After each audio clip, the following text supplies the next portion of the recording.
विधानसभा चुनाव में चाणक्य फैक्टर देखने को मिल रहा है। जबलपुर में अमित शाह ने नाराज नेताओं को मनाया है। एक बार नहीं बल्कि दो बार नेताओं के साथ बैठक की, बूथ कार्यकर्ताओं को जीत के टिप्स भी दिए। टिकट वितरण से निराश लोगों को साधने में सफल हुए हैं अमित शाह। और देखिए, धीरज पटेरिया ने चुनाव लड़ने से अब इनकार कर दिया। उत्तर मध्य सीट से बागी तेवर धीरज पटेरिया दिखा रहे थे, लेकिन केंद्रीय गृह मंत्री अमित शाह पहुंचे जबलपुर। नाराज नेताओं को मनाने की जो कोशिश की, वो कोशिश सफल भी नजर आ रही है। तो बागी दिख रहे पूर्व मंत्री शरद जैन भी मान गए हैं। पश्चिम से पूर्व मंत्री हरेंद्रजीत सिंह बब्बू भी संतुष्ट हुए। नगर निगम नेता प्रतिपक्ष कमलेश अग्रवाल भी मान गए। मैंने कहा कि वो सब सूत्र जो चुनाव जीतने के लिए आवश्यक होते हैं, उन सब सूत्रों पर कैसे नीचे तक कार्यकर्ता उतरेगा, कैसे नीचे उतर के काम करेगा, कैसे हमारी भारतीय जनता पार्टी की इस बार की जो इच्छा है कि हम सच्चे अर्थों में 51% वोट प्राप्त करके बूथ के ऊपर और चुनाव जीतने का काम करें, इन सबको हम प्रत्येक बूथ पे परास्त कर सकें, उस दिशा में भारतीय जनता पार्टी विचार कर रही है। और ज्यादा बातचीत के लिए हमारे साथ न्यूज हेड शरद द्विवेदी जी जुड़ गए हैं। शरद जी, चाणक्य फैक्टर अब नजर आ रहा है, जो उद्देश्य था वो पूरा होता भी दिख रहा है। केंद्रीय गृह मंत्री पहुंचते हैं, नाराज नेताओं को मनाने की कोशिश करते हैं, और वो कोशिश कहीं ना कहीं सफल भी जबलपुर में हुई है।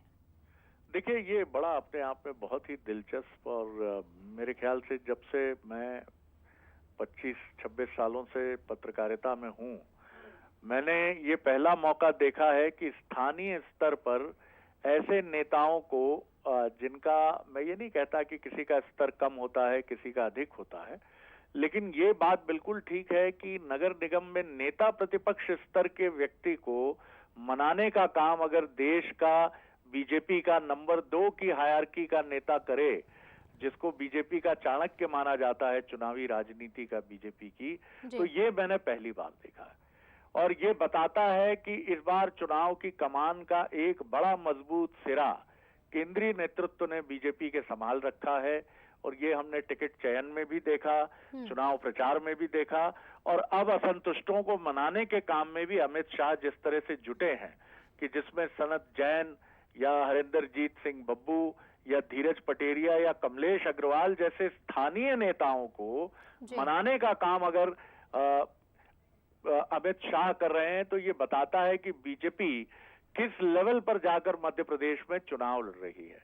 पहले तो अमित शाह जी का 3 दिन मध्य प्रदेश में रुकना, उत्तर प्रदेश के बाद शायद ये दूसरा राज्य है जहां अमित शाह इतना वक्त दे रहे हैं। और सबसे महत्वपूर्ण बात है कि वो ये समझ रहे हैं कि बीजेपी की जीत में अगर कहीं कोई चुनौती बन सकती है तो वो खुद बीजेपी है। बीजेपी के अंतर्विरोध है, और बीजेपी में चुनाव टिकट के बाद जो असंतोष की स्थितियां हैं, वो बीजेपी की राह का मुख्य रोड़ा है।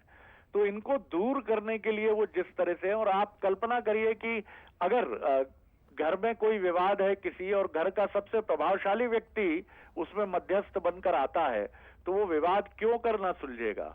इसलिए ये बहुत महत्वपूर्ण बात है, और मुझे लगता है कि बिल्कुल राइटली इंटरवेंशन किया है अमित शाह जी ने।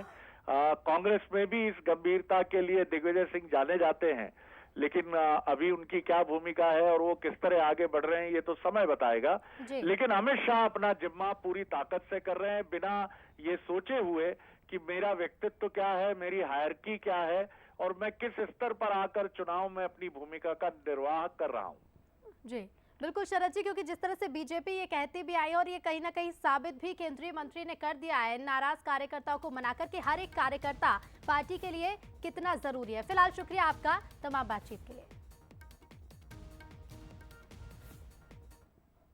और चलिए अब बात